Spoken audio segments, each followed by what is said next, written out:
Assalamualaikum warahmatullahi wabarakatuh.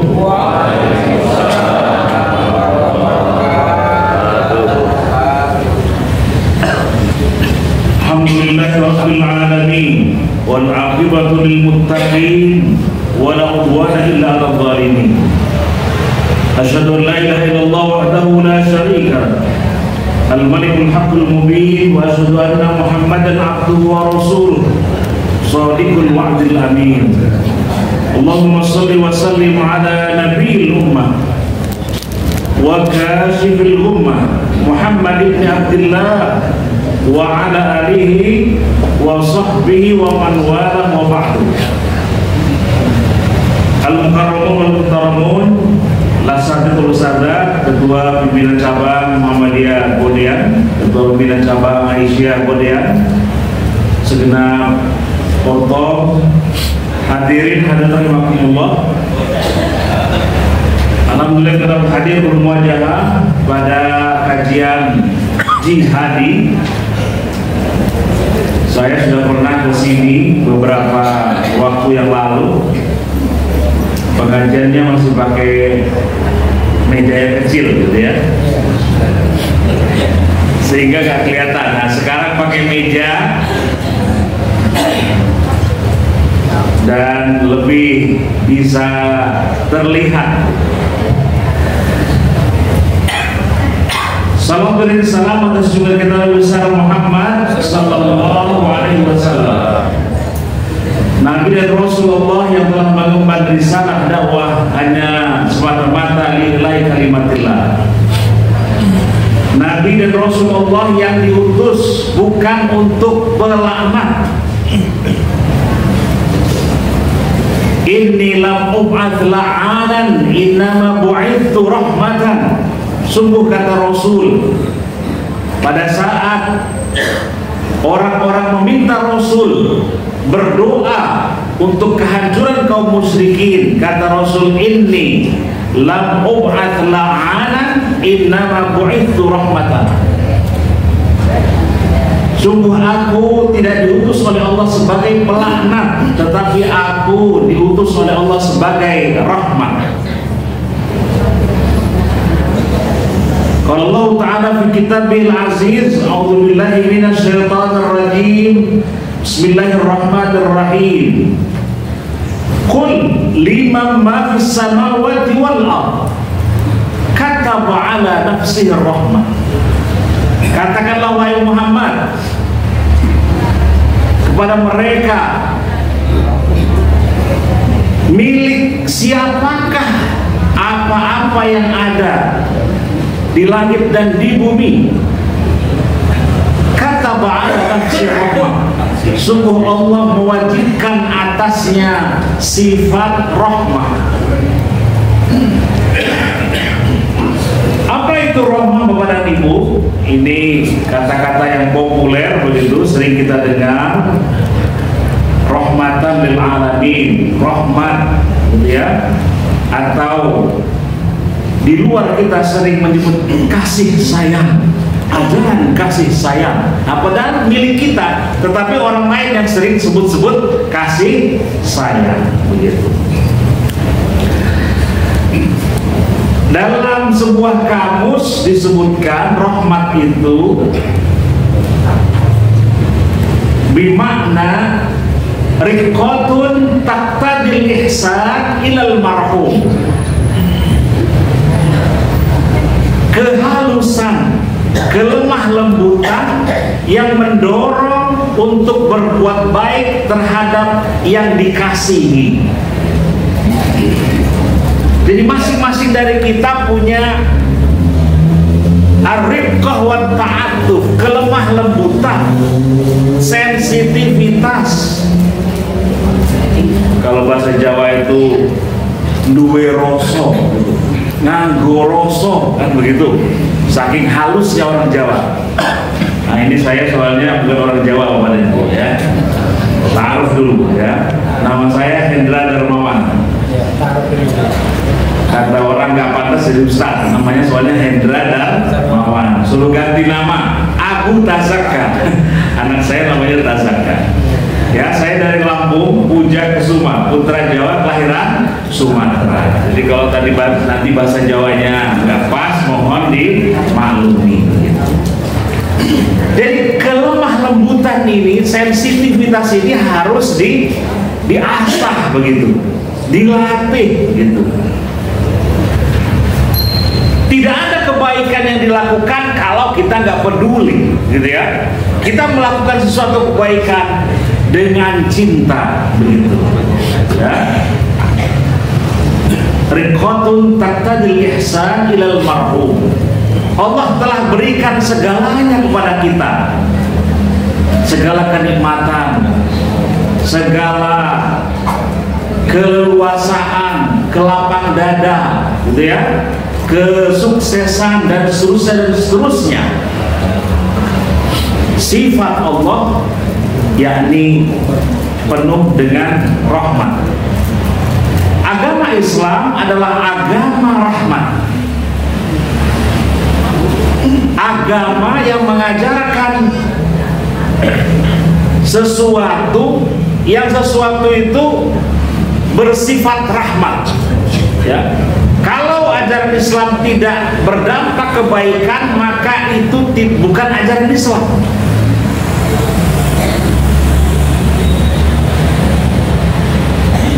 Jadi apa yang disyariatkan oleh Allah kepada kita memiliki banyak tujuan. Salah satunya adalah hifdzun nafas, menjaga jiwa. Kita semua Bapak dan Ibu disebutkan man amila shalihan min dzakarin aw untha falanuhyiyannahu hayatan thayyibah. Ayat ini menegaskan barang siapa yang melakukan amal soleh,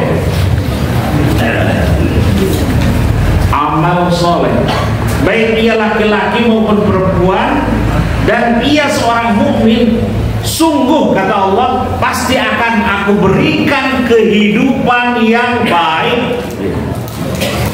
Jadi amal soleh itu akan berdampak kepada kehidupan yang baik. Soleh diddul fasad. Kata-kata soleh yang kita pakai itu ya amal soleh, amal yang baik.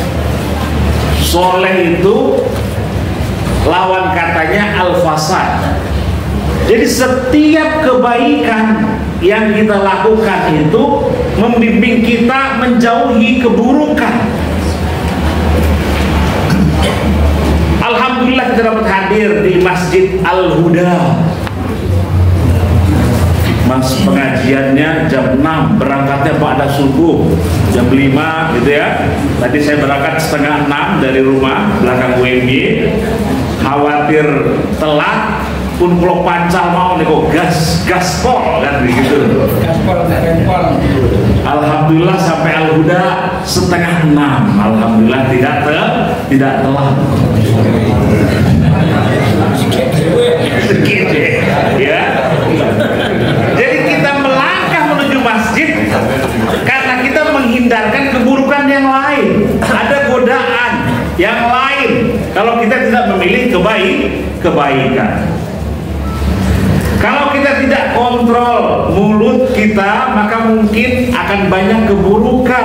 Maka perintahnya, man kana yu'minu billahi wal yawmil akhir falyaqul khairan aw liyasmut.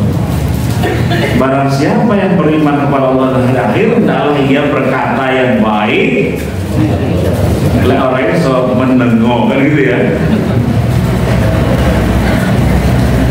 Jadi kebaikan menuntun kita menjauhi keburukan, mengurangi keburukan, ya.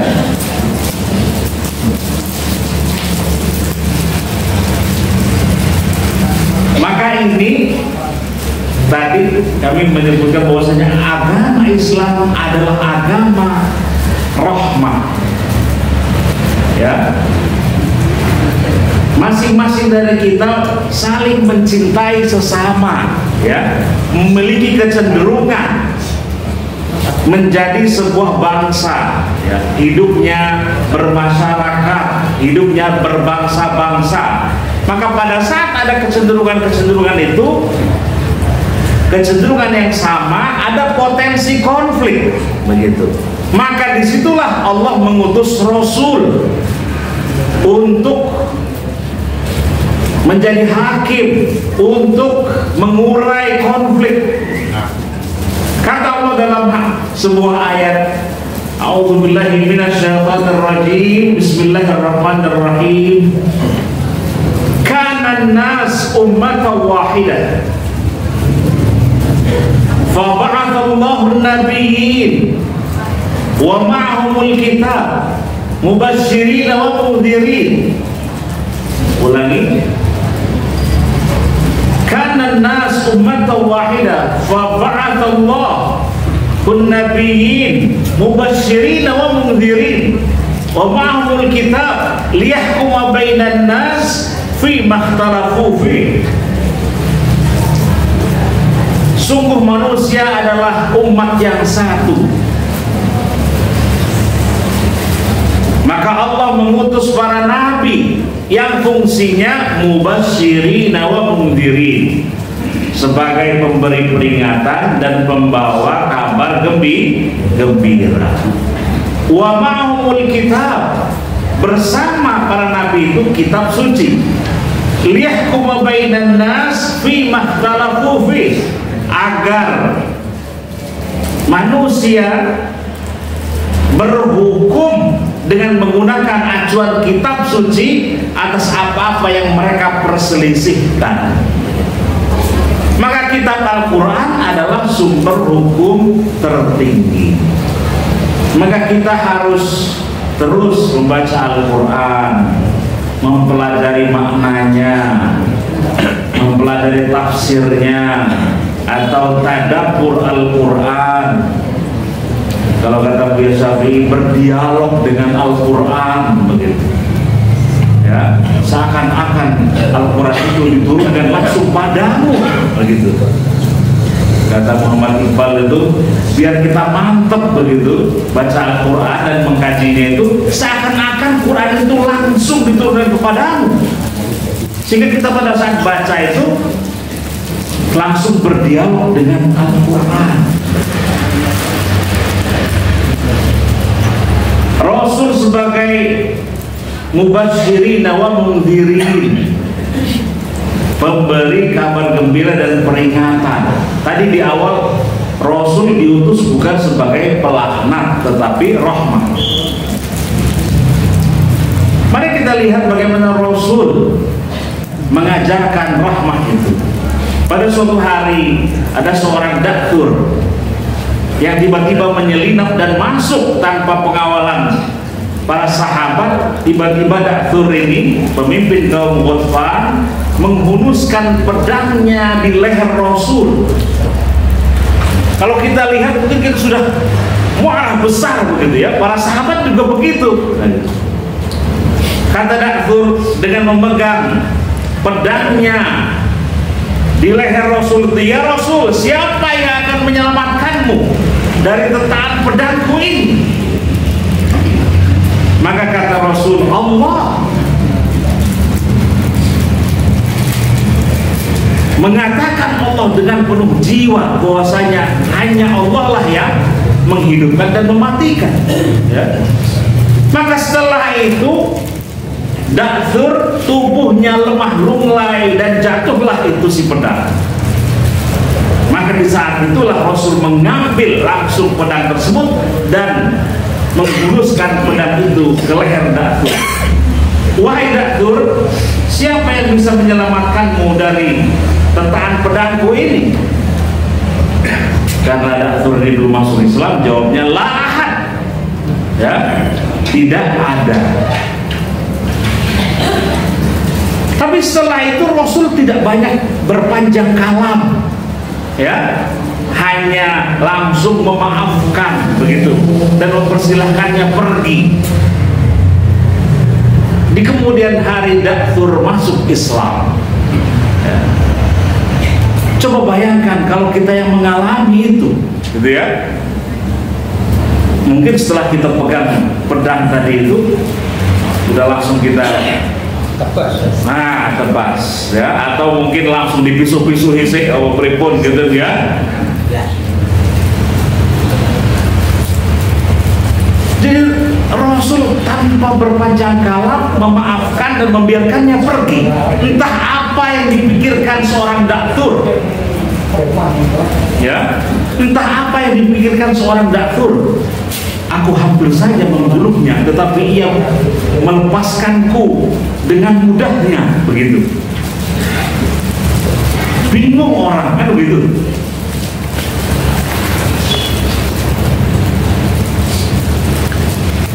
Ada peristiwa Taif yang Bapak Ibu juga mungkin sudah sering dengar ya. Kita perlu bayangkan bagaimana Rasul berjalan dari kota Makkah ke kota Taif, 62 mil, hampir 100 km Bapak dan Ibu ya. Tapi kenapa buat tadi 100 km dari mana ini? Ya? Oke, pergi Solo lagi. Jalan kaki hampir 62 mil, 100 km. Kita pelajari, sungguh Rasul pada saat itu bisa saja naik kuda, bisa saja naik onta begitu. Tetapi kalau Rasul naik kuda dan onta, sangat mudah dikenali oleh musuh-musuhnya begitu. Oleh para kaum Quraisy yang genting gitu ya, benci banget dengan ajaran Rasulullah. Artinya perjalanannya Rasul itu juga bagian dari strategi dakwah ya, selain jelas pengorbanan begitu. Seorang nabi berjalan sedemikian jauh untuk satu, menyelamatkan dakwahnya, untuk tetap bisa berdakwah, untuk menghindari ancaman agar risalah Islam ini tetap tegak. Tapi Rasul di Taif diperlakukan demikian ya, dilempari oleh musuh-musuhnya sampai berdarahlah pelepisnya begitu ya, sampai malaikat gergetan gitu ya. Ya Rasul, apa perlu aku balik gunung Taif itu untuk menghancurkan kaum Taif? Jawab Rasul, Allahumma hdi qaumi fa innahum la ya'lamun. Malah mendoakan, ya Allah,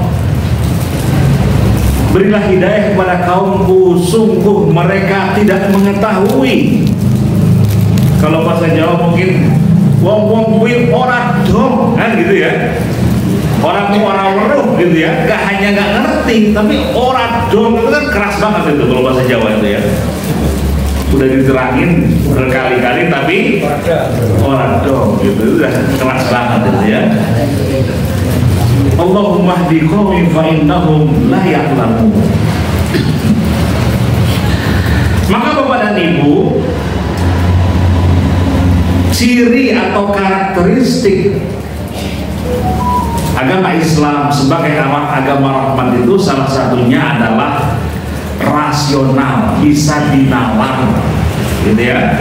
Maka kita disarankan untuk berpikir jauh-jauh, dalam-dalam sebelum melakukan sesuatu. Fakir qabla an ta'zim. Atau dalam hadis yang lain disebutkan, kul ma syi'ta fa innaka mayyitun wa'mal ma syi'ta fa innaka majziyun bi. Makanlah engkau semaumu, tapi ingat engkau akan mati ya. Berbuatlah engkau semaumu, tapi ingat engkau akan diganjar oleh Allah atas apa yang engkau perbuat. Menapa Bapak Ibu diganjar nih senes di Prabowo. Oke, ini kata-kata ganjar ini sensitif kalau ya beberapa bulan yang lalu ya. Jadi apa yang kita lakukan akan diganjar diganjar, gitu, dibalas oleh Allah.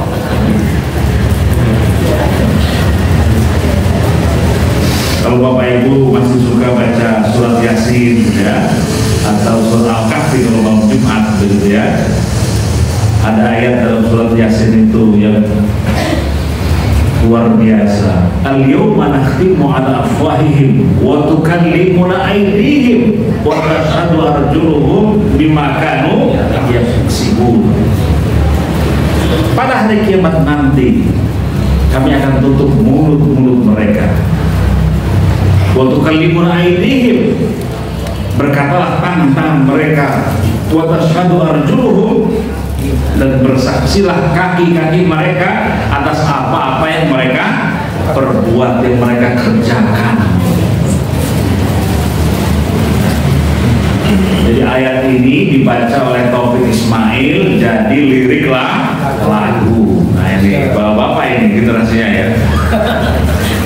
Dia klise tadi itu.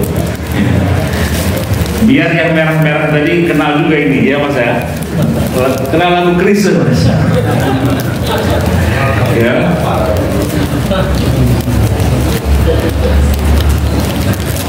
Akan datang hari mulut dipuji, kata tak ada lagi. Berkata tangan kita tentang apa yang dilakukannya.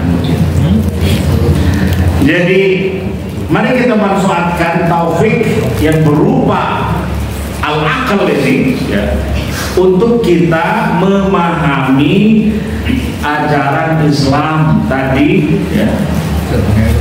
Dalam banyak ayat disebutkan afala ta'qilun, afala tatadabbarun,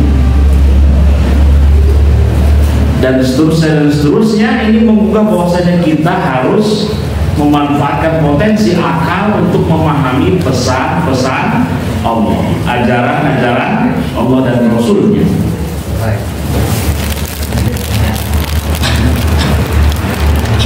Ada karakter yang lain, yakni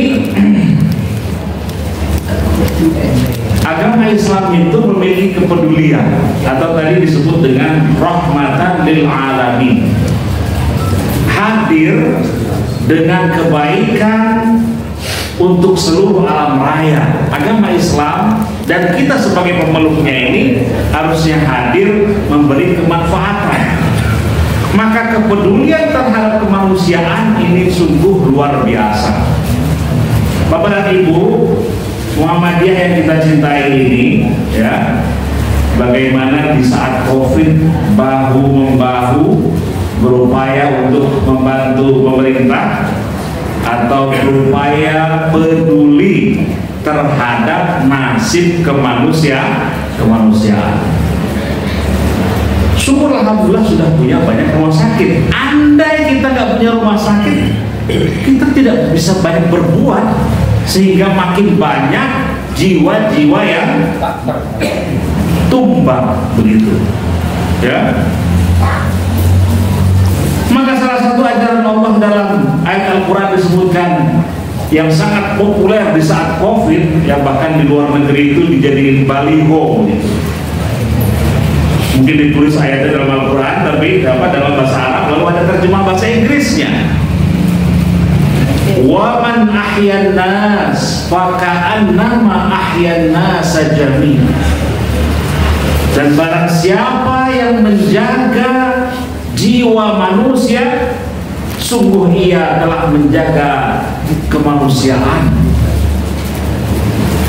Dan barang siapa yang telah menjaga kehidupan satu nyawa, sungguh ia telah menjaga kemanusiaan. Pada saat Covid baru dengar apa itu ambulan lewat aja kita udah shock begitu ya. Jangan-jangan habis ini kita begitu ya. Ambulannya lewat terus gitu. Entah di dalamnya ada pasien atau tidak gitu ya. Gitu. Ya, meraung-raung itu sirinenya ya. Maka tadi peduli terhadap masalah kemanusiaan. Sudah banyak contohnya yang dilakukan oleh Muhammadiyah gitu ya. Bagaimana zakat zakat, infak dan sedekah yang kita kumpulkan itu tidak hanya dimanfaatkan untuk 8 asnaf itu di Indonesia, tetapi juga kita kirim ke Myanmar, kita kirim donasi ke Turki pada saat gempa kemarin, membangun rumah sakit dan seterusnya. Begitulah seharusnya Islam hadir. Bagaimana bisa peduli dan menjaga kemanusiaan. Bapak dan Ibu, beberapa tahun yang lalu ada penelitian terkait dengan jumlah angka kecelakaan lalu lintas di Indonesia. Setiap jam se-Indonesia ini hampir rata-rata memakan korban yang meninggal dunia 92 nyawa setiap jam. Entah apa itu, tabrak lari, entah adu banteng, entah nggak pakai helm, kan begitu ya, dan seterusnya. Sungguh ruwet ini transportasi Indonesia. Jadi angka kecelakaan yang mengakibatkan kematian itu per jam itu 92 nyawa. Ini PR pemerintah dan PR kita bersama begitu. Artinya di sisi Allah harga nyawa dan jiwa itu sangat mulia dan harus kita jaga. Kok seakan-akan pada saat itu terjadi ketidakhati-hatian kita, kecerobohan kita gitu ya, seakan-akan murah sekali nyawa manusia. Ini kan bertentangan dengan ajaran Islam. Beda lagi pada saat Israel menyerang Palestina dan seterusnya, ini ya sungguh bertentangan dengan nilai-nilai yang Allah ajarkan.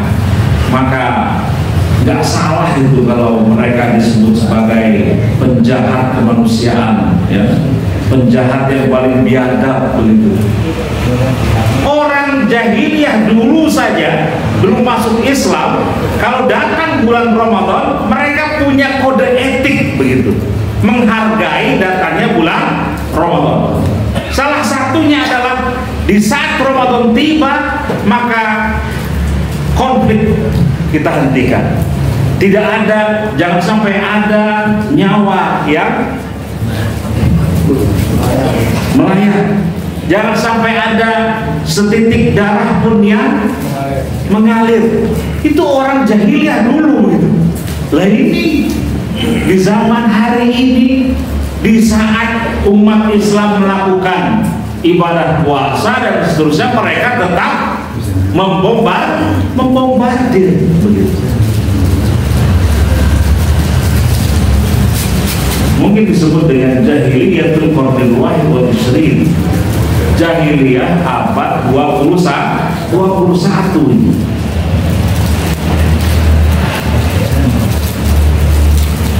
Maka kembali hadirin rahimakumullah,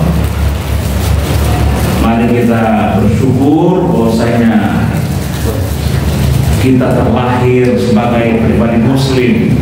Kita terlahir di keluarga mayoritas muslim, ya, yang kita alhamdulillah dengan mudah bisa mengamalkan ajaran Islam. Jadi kalau kemarin kok ada anggota paskibraka gak boleh pakai jilbab, itu kemunduran sekali kan begitu kira-kira ya. Kesyukuran ini harus dijaga. Tadi saya sebutkan bahwasanya kebaikan tidak akan kita lakukan kalau kita nggak peduli. Artinya kebaikan itu harus diusahakan. Kebaikan itu harus diperjuangkan, butuh pengorbanan, kan begitu. Kalau kata orang Sunda, Bapak dan Ibu, ada orang Sunda nggak di sini? Wonten yang saking Jawa Barat, betul pergi Bapak dan Ibu? Betul nggak nih? sudah itu doanya agar kita itu mudah melaksanakan kebaikan itu, ya Allah, Allahumma paksakeun, kan gitu.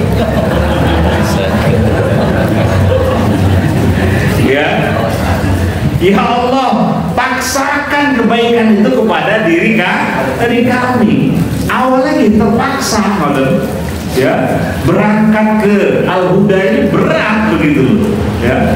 Tadinya udah mau pegang selimut lagi gitu ya, bantal guling lagi gitu ya, ngaso lagi. Tapi meskipun kerja-kerja itu tetap melangkah menuju Al-Huda. Awalnya pun terpaksa, ya, terpaksa, lama-lama terbiasa. Bapak dan Ibu, ada sebuah tulisan yang ditulis oleh Pak Allahyarham Kiai Haji A.R. Fahrudin, ya, di Suara Muhammadiyah tahun 78.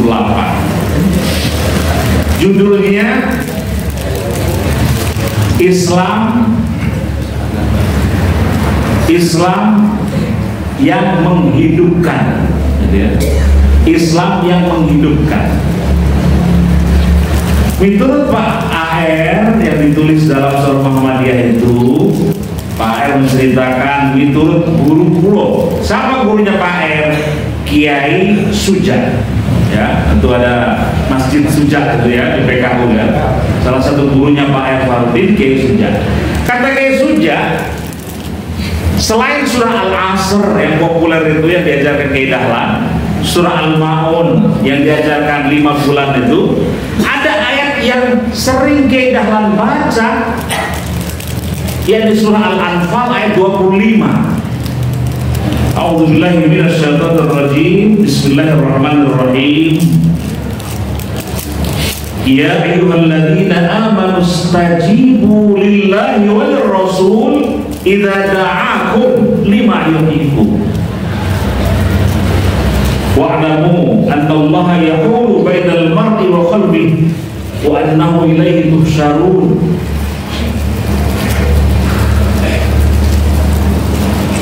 Wahai orang-orang yang beriman, penuhilah seruan Allah dan Rasul, penuhilah ajakan Allah dan Rasul itu. Yang ajakan dan seruan Allah dan Rasul itu lima yuhyikum, menghidupkanmu, menjadikan kamu hidup, menjawab permasalahan hidup. Ya. Jadi ajaran Islam yang kita amalkan itu tadi awalnya mungkin berat, tetapi pada saat kita berupaya untuk melaksanakannya, lambat laun kita terbiasa dan menimba hikmahnya. Orang kafir melihat kita puasa bulan Ramadan sebulan penuh itu kok kayaknya abot banget gitu. Kudu apa tuh, harus bangun sahur gitu ya, tadarus, ada qiyam Ramadan dan susah itu berat. Bagi orang kafir itu lihat kok orang Islam itu berat banget. Tapi pada saat mereka awalnya ikut-ikutan untuk iftar gitu ya, buka puasa bersama, atau mungkin kalau di luar negeri buka puasanya di lapangan begitu karena tidak ada masjid atau sulit masjid. Apa itu iftar? Lalu mereka ikut join, lalu bertanya tentang Islam sedikit demi sedikit, lalu bertanya lagi tentang ada qiyam Ramadan dan seterusnya.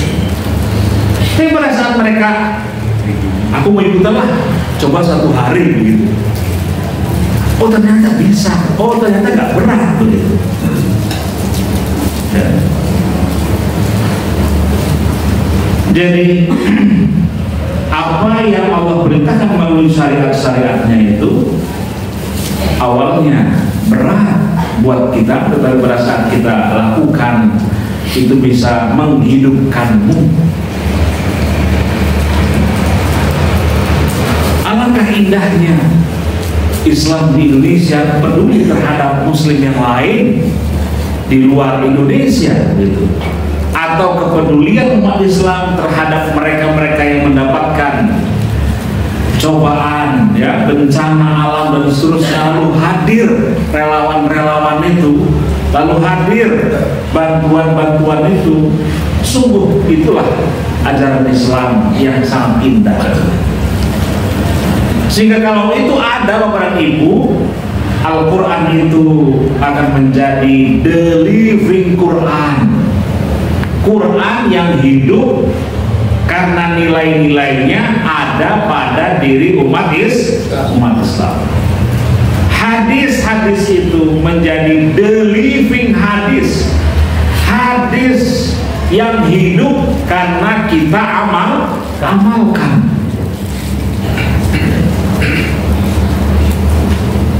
Orang Jawa dulu, atau mungkin sekarang masih ya, wong Jawa gitu ya, kalau orang Jawa di desa atau di godean lah gitu ya, kalau bertamu nggak boleh pulang kalau nggak minum ya minimal ya, kalau nggak makan dulu gitu ya, apapun yang dimilikinya kan gitu ya. Mudah-mudahan masih ada itu di godeannya, minimal air zam-zam ya. Ya. Jadi itu Bapak dan Ibu, kalau ada kebaikan yang ada di tengah-tengah masyarakat dan itu tidak bertentangan dengan Al-Quran dan hadis, itu disebut al-ma'ruf. Ya, makanya kita sebut amar ma'ruf nahi munkar. Ada istilah al-khair, kebaikan yang sesuai dengan Al-Quran dan As-Sunnah, itu al-khair. Tapi kalau al-ma'ruf yang asal katanya al-urf gitu ya, kebaikan-kebaikan yang kita dapati di tengah-tengah masyarakat dan itu tidak bertentangan dengan Quran dan hadis. Mau sholat id ada PHBI ya, ada panitianya, mau bangun masjid ada panitianya gitu. Dalilnya apa gitu ya? Gitu. Mau sholat id ada panitia, tugasnya garisi sampaikan soft gitu. Sampai sedemikian rupa. Itu al-urf, itu al-ma'ruf, nilai yang baik yang ada di tengah-tengah masyarakat dan kita harus pertahankan, kita harus kembangkan itu selama tidak bertentangan dengan Al-Quran dan As-Sunnah.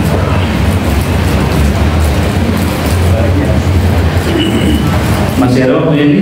Masih ya.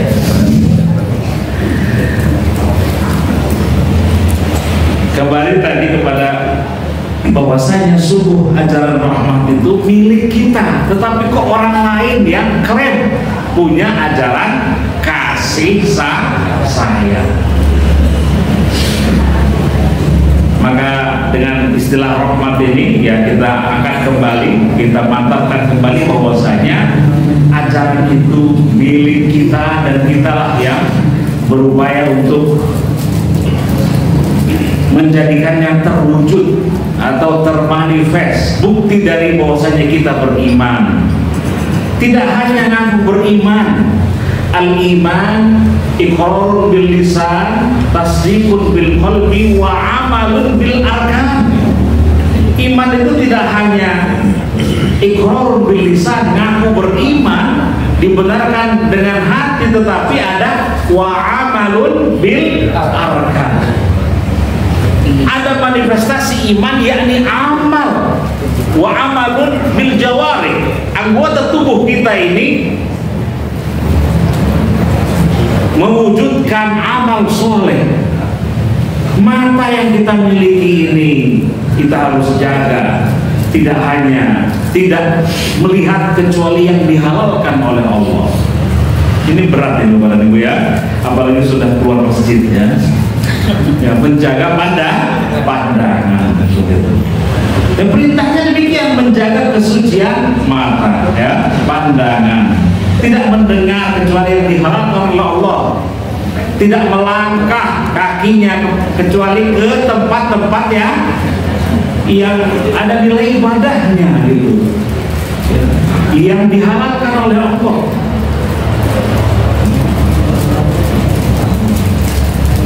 Terakhir ada hadis yang agak panjang terkait dengan memiliki rasa malu terhadap Allah.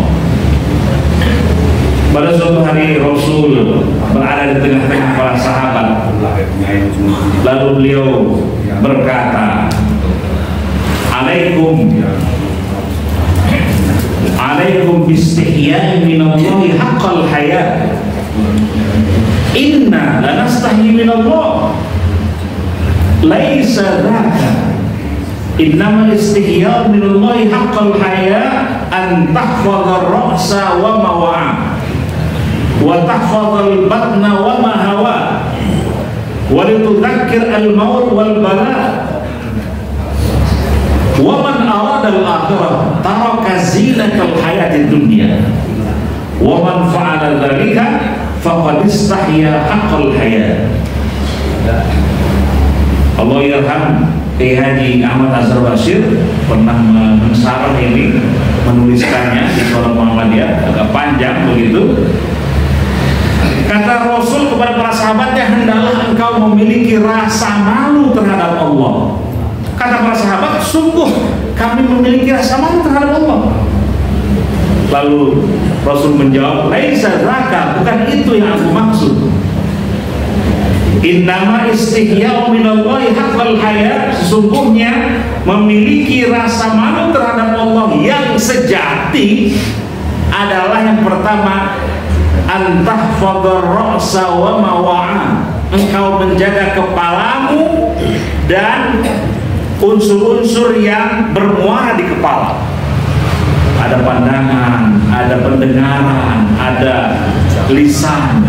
Nah itu tadi, ya. Yang pertama, antahfadhar ra'sa wa ma wa'a wa tahfadhal batna wa ma hawa. Engkau menjaga perutmu dan organ yang bermuara di perut. Diterangkan yang bermuara di perut itu adalah kemaluan kita dan kaki kita. Maka kita harus menjaga kesuciannya tadi. Tidak melangkah kecuali ke tempat-tempat yang dihalalkan. Yang ketiga, walitudzakir al-maut wal bala, dan hendaklah engkau mengingat-ingat kematian dan ujian-ujian.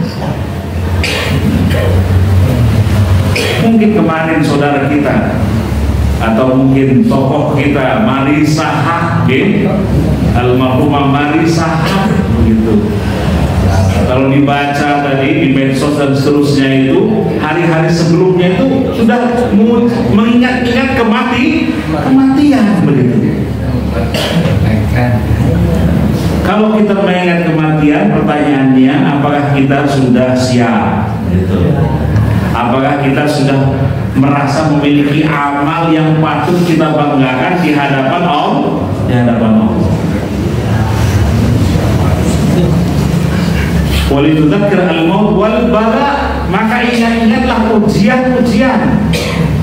Banjir silih berganti, gempa bumi gitu ya, Merapi dan seterusnya. Ini pelajarannya buat kita apa kan begitu?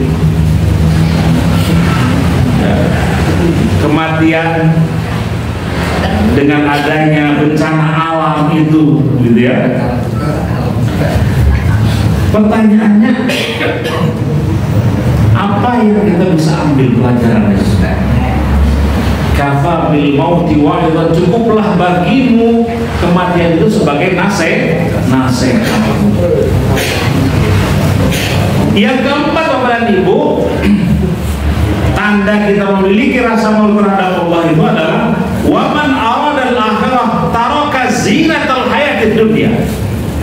Barang siapa yang menginginkan kebahagiaan akhirat, taraka, ia meninggalkan perhiasan dunia. Diterangkan oleh Allah yarham Ahmad Azhar Bashir itu maksudnya bukan meninggalkan, tetapi memprioritaskan akhirat. Ya, walal akhiratu khairul laka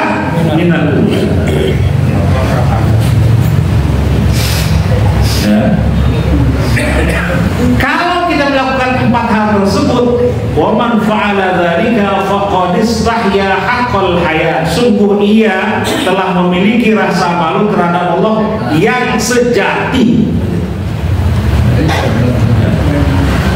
Bapak dan Ibu, hadis ini nampaknya mudah diucapkan dan diterangkan, tetapi untuk kita amalkan harus diperjuangkan, butuh proses kata orang, kan gitu ya. Nah, prosesnya kita jalani atau tidak, mau berkoso atau tidak, mau berproses atau tidak, begitu. Mau berupaya maksimal atau tidak, begitu ya. Qul amantu billah tsumma istaqim. Katakanlah wahai Muhammad, aku beriman kepada Allah lalu beristiqomahlah. Ini penting.